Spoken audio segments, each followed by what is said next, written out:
అందరికీ నమస్కారం. తెలుగు కథామాలికకు స్వాగతం. మొదటిసారి నా ఛానల్ చూస్తున్న వాళ్ళు సబ్స్క్రైబ్ చేసుకోండి. ఈనాటి మన కథ తీరని రుణం. రవి, నాకు అర్జెంటుగా 5 లక్షలు కావాలి, పంపుతావా అని అమ్మ అడగటంతో నాకు ఆశ్చర్యం వేసింది. ఇప్పుడంత డబ్బు ఎందుకు?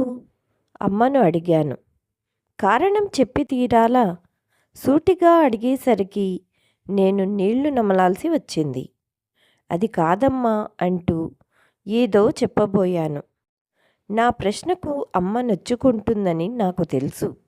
కానీ వెనుక నుంచి కావ్య చేస్తున్న సైగలను నిర్లక్ష్యం చేసే పరిస్థితి లేదు. కొంచెంసేపు మౌనం రాజ్యం చేసిన దగ్గర ఇక ఊరుకుంటే లాభం లేదనుకుంటూ ఉన్నట్టుండి 5 లక్షల రూపాయలు ఖర్చు పెట్టేంత అవసరం ఏమొచ్చిందని, ఇచ్చే ముందు ఎందుకో ఏమిటో తెలుసుకోండి అంది రాధ గట్టిగా, అవతలి వైపు సీతకు వినపడేట్టుగా.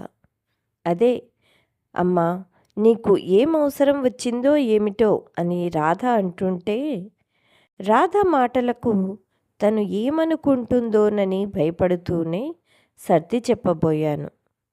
నేను ఆ మాటలు అనటం ఆలస్యం. అటు నుంచి అమ్మ ఫోన్ డిస్కనెక్ట్ చేసింది. దాంతో ఏం చేయాలో నాకు అర్థం కాలేదు. నేను మాట్లాడుతూనే ఉన్నాగా, మధ్యలో నువ్వెందుకు కల్పించుకున్నావు? విసుగ్గా అన్నాను రాధతో. అయ్యో, నేనేమన్నానండి? అంత అవసరం ఏమొచ్చిందో చెప్పమన్నాను. అది తప్పే. ఆ మాత్రానికే ఆవిడ అంత కోపం తెచ్చుకోవాలా? అయినా ఆవిడ అడిగింది 5,000 10,000 కాదు, అక్షరాల 5 లక్షల రూపాయలు. ఉన్నట్టుండి తెమ్మంటే మీరు మాత్రం ఇక్కడి నుంచి తెస్తారు? ఏదో దోషిని నిలదీసినట్టుగా సంజాయిషి అడగటం ఏమీ బాగోలేదు. అలా అడిగితే ఎవరికైనా కోపం వస్తుంది కదా. అమ్మ సంగతి నీకు తెలుసు కదా, ఒకరితో మాట పడదు. మధ్యలో నువ్వు మాట్లాడకుండా ఉండాల్సింది. మహానుభావ, మీకు దండం. మీ అమ్మగారికి ఒక దండం. డబ్బిచ్చేది మీరు, తీసుకునేది ఆవిడ. మధ్యలో నాదేముంది, బయటదాన్ని. సరేనా? ఇంకెప్పుడు నేను మీ మధ్యకి రాను అని 2 చేతులు జోడించి దండం పెడుతూ విసవిస తన బెడ్రూంలోకి వెళ్ళిపోయింది. నాకేం చేయాలో పాలుపోలేదు. మా అమ్మకు ఏకైక వారసుని నేనే. సాఫ్ట్వేర్ ఉద్యోగిని. నేను నా ఉద్యోగ ధర్మంలో భాగంగా ప్రస్తుతం బెంగళూరులో పనిచేస్తున్నాను. నాన్న కట్టించిన పాత ఇల్లు గుంటూరులో ఉండటంతో అమ్మ అక్కడే ఉండిపోయింది. పోతూ పోతూ నాన్న ఆ ఇంటిని అమ్మ పేరున రాసి వెళ్ళిపోయాడు. తన భర్త తిరిగి రాడని, ఆ ఇంట్లోనే తన శేష జీవితం సాగిపోవాలని అమ్మ కోరిక. అందుకే ఒక స్కూల్లో టీచర్గా పనిచేస్తూ అక్కడే తన కాలం వెళ్ళబుచ్చుతోంది. నాతో వచ్చి ఉండమని నేనెంత బతిమలాడినా ససేమిరా అంది. మా ఇల్లు గుంటూరులో ఉంది. అది 2 వాటాలు. చిన్న పెంకుటిల్లు. ఒక వాటా అద్దెకు ఇచ్చి ఒక వాటాలో అమ్మ ఉంటుంది. నాన్న పెన్షన్, తనకి స్కూల్లో వచ్చే జీతం కాక ఇంటి అద్దె కూడా వస్తూ ఉండటంతో అమ్మకు హాయిగా గడిచిపోతుంది. అయినా నేను నెల నెల అమ్మ అకౌంట్లో ఎంతో కొంత డబ్బు జమ చేస్తూ వచ్చాను. తనకు డబ్బు అవసరం లేదని అమ్మ చెప్పినా నేను నా సంతృప్తి కోసం డబ్బు పంపేవాడిని. నేను అమ్మకి డబ్బు పంపుతున్నప్పుడల్లా అత్తయ్య గారికి ఎందుకు ప్రతి నెలా డబ్బు పంపుతారు? అయినా తన మాటలు తను పట్టించుకునేవాడు కాదు. ఇది తన బాధ్యతగా భావిస్తాడు తప్ప ఎందుకు పంపాలి అని ఎప్పుడూ అనుకోలేదు. కానీ ఇప్పుడు మొదటిసారి నోరు తెరిచి డబ్బు కావాలి అని అడిగింది. అదేమీ చిన్న మొత్తం కాకపోయినా ఆ డబ్బు సర్దడం నాకు పెద్ద కష్టమేమీ కాదు. ఎందుకంటే మా కంపెనీ నాకు 7 అంకెల జీతంతో పాటు కారు, క్వార్టర్స్ లాంటి అన్ని సదుపాయాలు సమర్పించింది. నిజానికి ఇప్పుడంత డబ్బెందుకు అని నేను అడిగేవాణ్ణి కాదు. కానీ ఎన్నో రోజులుగా డబ్బెందుకు పంపడం అంటూ అనుక్షణం పోరు పెడుతున్న రాధ మాటలు నా మెదడులో ఏ మూలో పేరుకుపోయాయి. అసంకల్పితంగానే ఇప్పుడు బయటకు వచ్చేశాయి అనుకుంటూ అమ్మకి కోపం వచ్చి ఫోన్ కట్ చేసిందని అర్థమయ్యాక ఇక నాకు నిద్ర పట్టలేదు. నాన్న పోయినప్పటి నుంచి అమ్మే అన్నీ అయి నన్ను పెంచి పెద్ద చేసింది. నాన్న చేసే ఉద్యోగం తనకు రావటంతో ఒక పక్క ఉద్యోగ బాధ్యతలు నిర్వహిస్తూనే మరో పక్కన ఆలన పాలన ఎంతో జాగ్రత్తగా చూసుకునేది. ఏ లోపం రాకుండా ఎంతో గారాబంగా నన్ను పెంచి పెద్ద చేసింది అమ్మ. ఎంతో క్రమశిక్షణతో నన్ను పెంచటమే నేటి నా స్థాయికి కారణమనటంలో ఏమాత్రం అతిశయోక్తి లేదు. ఆ తర్వాత నాకు పెళ్లి చేసి తన బాధ్యత నెరవేర్చుకుంది. ఇంత చేసిన అమ్మకి అడగగానే డబ్బు ఇవ్వకపోగా ఎందుకని సంజాయిషిని అడిగినందుకు నన్ను నేనే నిందించుకుంటున్నాను. ఇక ఆ రాత్రి నాకు నిద్ర కూడా సరిగా పట్టలేదు. అయినా 5 లక్షలు ఏం చేసుకుంటుంది? ఏదైనా గుడి కట్టడానికి చందా ఇస్తుందా? లేకపోతే ఏదైనా అనాథాశ్రమానికి విరాళం ఇస్తుందో? ఉన్నట్టుండి అంత డబ్బు ఎందుకు అడిగింది?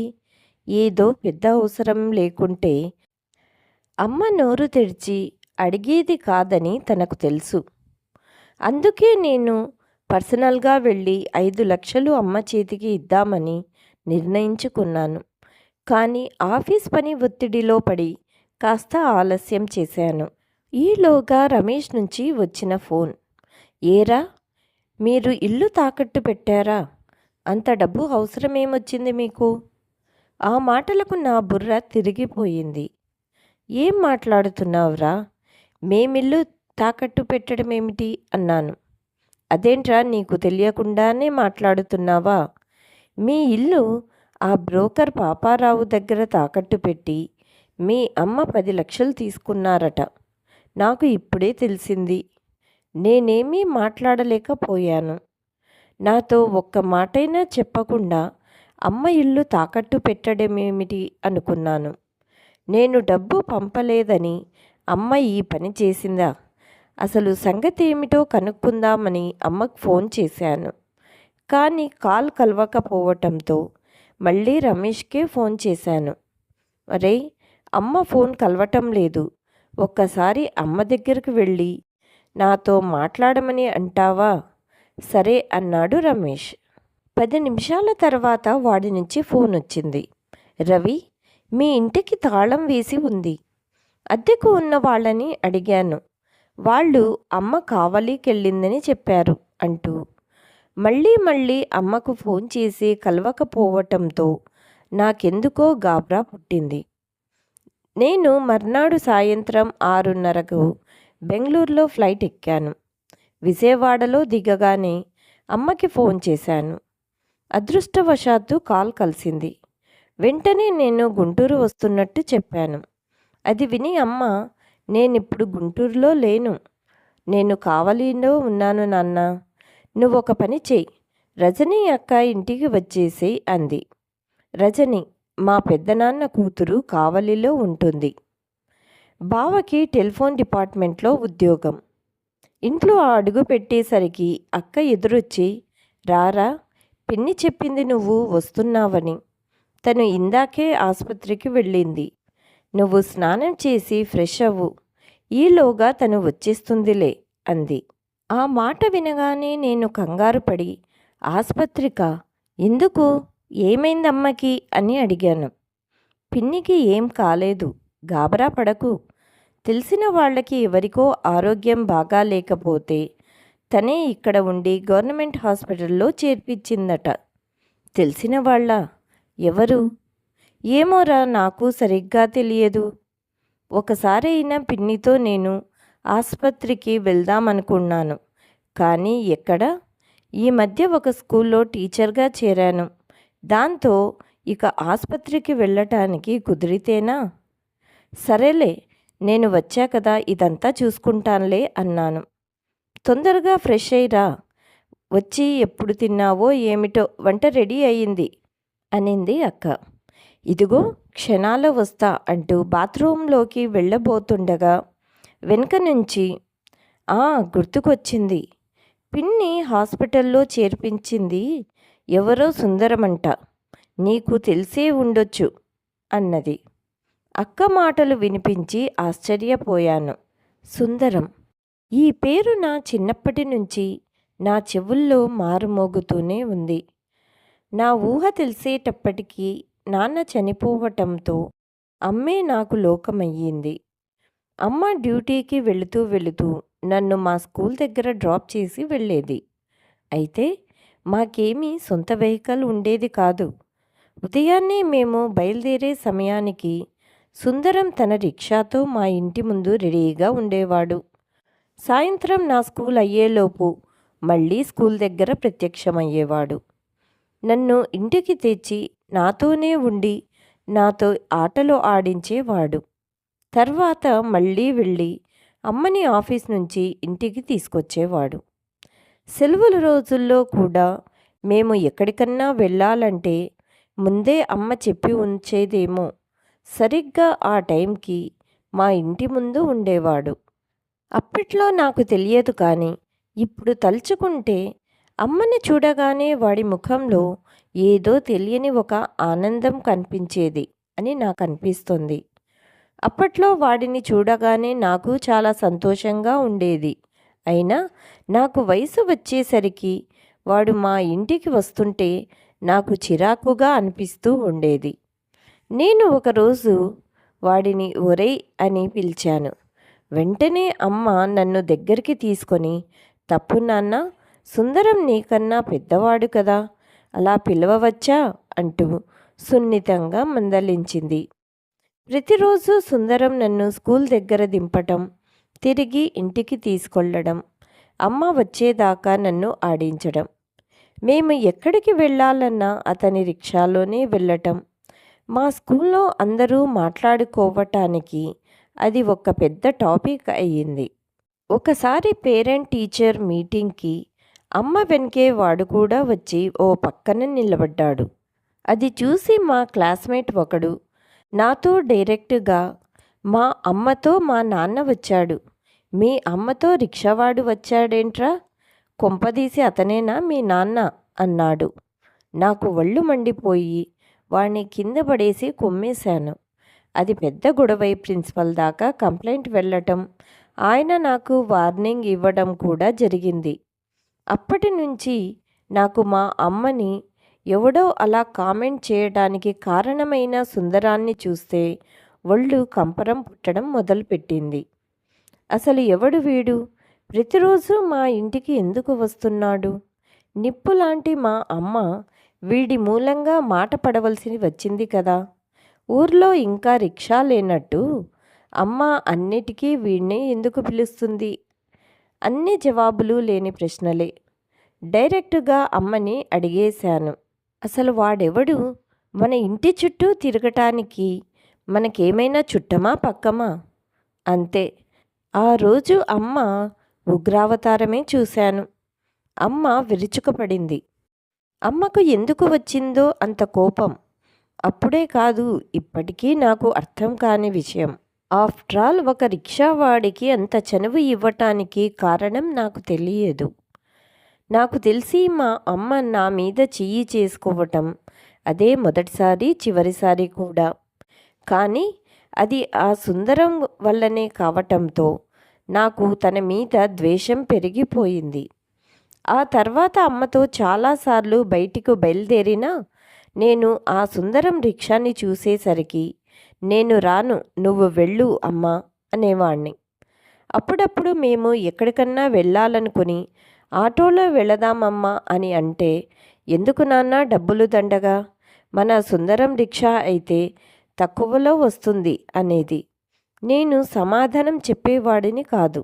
కానీ వాడి రిక్షా ఎక్కితే వాడికి సహాయం చేసినట్లవుతుందని అమ్మ చెప్పేది.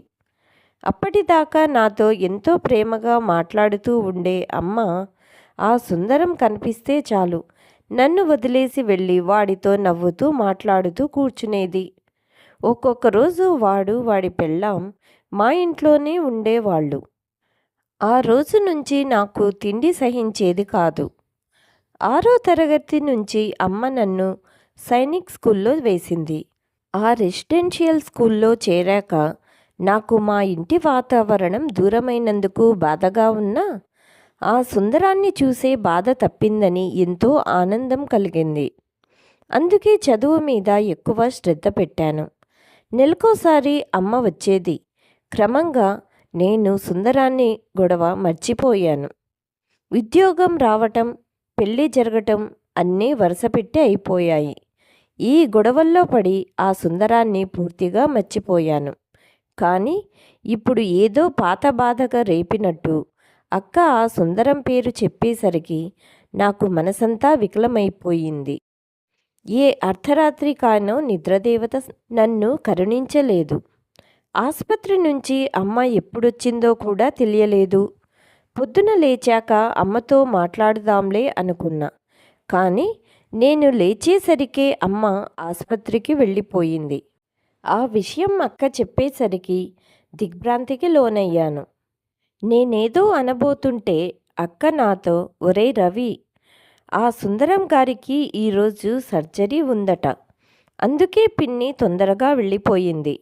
నువ్వు లేచాక ఒకసారి గుంటూరు వెళ్ళి ఇంట్లో బీరువాలో నుంచి కొన్ని చీరలు తీసుకురమ్మని చెప్పింది.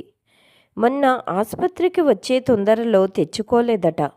వెళ్ళి తొందరగా భోజనం టైం కల్లా వచ్చేసేయ్. వెళ్ళేటప్పుడు ఇంటి తాళాలు తీసుకెళ్ళడం మర్చిపోకు అని చెప్పింది. అంత దూరం నుంచి నేను పడి పడి వస్తే అమ్మ నన్ను కనీసం పలకరించనైనా పలకరించలేకపోవటం, దానికి ఆ సుందరం కారణం కావటం చాలా బాధ అనిపించింది. ఒక రిక్షా వాడిపాటి కూడా నేను చెయ్యలేదా అనిపించి నా మనసు. అయినా నాలో మెదిలే భావాలు అక్కకి తెలియకుండా మేనేజ్ చేసి గుంటూరు బయలుదేరాను. నేను వస్తున్నానని తెలిసి రమేష్ రైల్వే స్టేషన్కి వచ్చాడు. తన బైక్ మీద తన ఇంటికి వెళ్ళాను. ముందే చెప్పి ఉంచాడేమో, తన భార్య రుచికరమైన భోజనం తయారు చేసి సిద్ధంగా ఉంది. నేను వద్దన్నా ఇద్దరూ వినకుండా కొసరి కొసరిమని తినిపించారు. వారిద్దరి ఆతిథ్యంలో మాధుర్యానికి నేను ఎంతగానో పొంగిపోయాను. సంతోషంలో నా తాత్కాలికమైన బాధను మర్చిపోయాను. తర్వాత వాళ్ళ దగ్గర వీడ్కోలు తీసుకొని మా ఇంటికి వెళ్ళి అమ్మ చెప్పినట్టుగా చీరలు తీయటం కోసం బీరువా తెరిచాను. కాస్త మంచి చీరలు ఒక్కొక్కటి తీసి పక్కనున్న మంచం మీద పెట్టేశాను. ఆ చీరలు తీస్తూ ఉంటే వాటి కింద 4 బుక్స్ కనిపించాయి. అవి ఏంటో అని బయటకు తీశాను. అన్నట్టుగా అవి చాలా పాతపడి ఉన్నాయి. వాటిని రాసింది మా నాన్న అని తెలుసుకొని నా గుండె వేగం కొట్టుకోసాగింది. ఆ డైరీలని అమ్మ నాన్న జ్ఞాపకంగా దాచుకుందని అర్థమయ్యింది. మొదట నాకెందుకులే అనుకుంటూ ఆ డైరీ లోపల పెట్టేయబోయాను. కానీ నాన్నను సరిగా కళ్ళారా చూసుకోనే లేదు. మా నాన్నని ఆ డైరీలోనే చూద్దామని ఒక్కొక్క డైరీ తిరిగేశాను. ఎంతో గుండ్రని అక్షరాలతో ఉన్న నాన్న చేతివ్రాతను చూసి నాన్నని కళ్ళారా చూసినట్లే ఫీల్ అయ్యాను. ఆ డైరీలో ఒక చోట సుందరం అని పేరు కనిపించగానే ఆగిపోయాను. నాన్న వాడి గురించి ఏం రాశారా అని ఉత్కంఠతతో చదవటం మొదలుపెట్టాను. మా పెళ్ళయి ఈ రోజుకి సరిగ్గా సంవత్సరం గడిచింది. సీత ఈరోజు ఒక శుభవార్త చెప్పింది. త్వరలో మా ఇంట్లో ఒక బుజ్జిబాబు వస్తున్నాడనే సంగతి నన్ను ఉక్కిరిబిక్కిరి చేసింది. ఆ సంతోషంలో సీతని బయటకు తీసుకువెళ్ళాలని ప్లాన్ చేశాను. కానీ తనకు అలా బయటికి వెళ్ళడం ఏమాత్రం ఇష్టముండదు. కానీ తప్పలేదు తనకి. కానీ మేము వెళ్తున్న దోవలో ఒకచోట రోడ్డు పక్కన కొన్ని లారీలు మూసేసి ఉన్నాయి. వాటిని దాటుతుండగా ఉన్నట్టుండి 4 ఆగంతకులు మాకు అడ్డం రావటంతో స్కూటర్ బ్యాలెన్స్ తప్పి ఇద్దరం కింద పడిపోయాము. ఇద్దరూ నన్ను చేతిని వెనక్కి విరిచి పట్టుకున్నారు. మిగిలిన ఇద్దరు నా మీద పడి కొట్టసాగారు. నన్ను విడిపించడానికి సీత శతవిధాలా ప్రయత్నించింది. గట్టిగా కేకలు వేసింది. వాళ్ళు కొట్టిన దెబ్బలకి దాదాపు నాకు స్పృహ పోయినంత పనయింది. నేను చనిపోయాననుకున్నారేమో వాళ్ళు. నన్ను వదిలేసి సీతపైకి వెళ్ళారు. నేను తీవ్రంగా గాయపడ్డాను. పక్కన అంగుళం కూడా కదలలేకపోయాను. వాళ్లతో పోరాడుతూనే తను నా కేసి చూసి అరుస్తోంది. తన ప్రాణాలు పోయినా సరే వాళ్ళకి ఏమాత్రం లొంగకూడదని నిర్ణయించుకున్నట్లుగా వాళ్ల మీద తిరగబడింది. కానీ వాళ్ళు నలుగురు, తను ఒంటరి ఆడది. వాళ్ళు పశుబలం ముందు నా బలం కూడా పనిచేయలేదు. ఎలాగైనా సరే నా సీతని రక్షిద్దామని నేను నా సాయశక్తులా లేవడానికి ప్రయత్నించాను. అప్పుడే అనుకోని సంఘటన జరిగింది. ఉన్నట్టుండి ఎక్కడి నుంచి వచ్చి ఊడిపడ్డాడో తెలియదు, కానీ ఒక యువకుడు వచ్చి ఆ నలుగురిపై దాడి చేశాడు. తన చేతిలో ఉన్న ఇనుపరాడుతో ఆ నలుగురి మీద దాడి చేశాడు. బాధసాగాడు. ఒక్కొక్క దెబ్బకి వాళ్ళు హాహాకారాలు చేస్తూ పగిలిన తల నుంచి రక్తం ఓడుతుండగా అక్కడి నుంచి పరారయ్యారు. దొంగనా కొడుకులు పారిపోయారు. లెగండమ్మా, మీకేం భయం లేదు అన్నాడు. వాళ్ళిద్దరూ కలిసి నన్ను ఆ పక్కనే ఉన్న రిక్షాలో ఎక్కించారు. సీత రిక్షాలో నా పక్కనే కూర్చొని నా తలని తన ఒళ్ళో పెట్టుకొని అతను రిక్షా తొక్కుతూ మా ఇంటి దగ్గరలో ఉన్న ఆసుపత్రికి నన్ను చేర్చాడు. డాక్టర్ ప్రాథమిక చికిత్స చేసి మందులు రాసిచ్చాడు. మళ్ళీ రమ్మని చెప్పారు. ఇంటికి చేరాక సీత ఒక్కసారిగా ఆ యువకుడి కాళ్ల మీద పడింది. రోధించసాగింది. అతను కంగారుగా వెనక్కి జరిగి, నాకు దండం పెడతారేంటమ్మా, నేను రిక్షాలాగి బతికేవాడిని, చాలా చిన్నవాడినమ్మా. నువ్వు చిన్నవాడివి కాదు, మా ప్రాణాలు కాపాడిన దేవుడివి.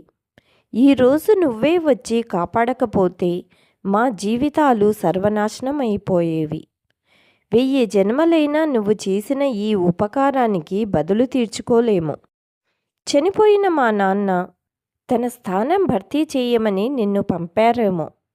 నువ్వు ఈ రోజు నుండి మా నాన్నవి అంటూ అతని పాదాలపై పడిపోయింది. నేను కూడా అతనికి చేతులు జోడించి నమస్కరించాను. తర్వాత అతను తన మాటల్లో చెప్పాడు. తన పేరు సుందరం అని, తన గుడిసె ఆ దగ్గరలోనే ఉందని. ఆ మర్నాడు రాత్రి నేను అక్కడ వదిలేసిన నా స్కూటర్ తీసుకొచ్చాడు. ఇక దాన్ని వాడకుండా అమ్మటానికి పెట్టాను నేను.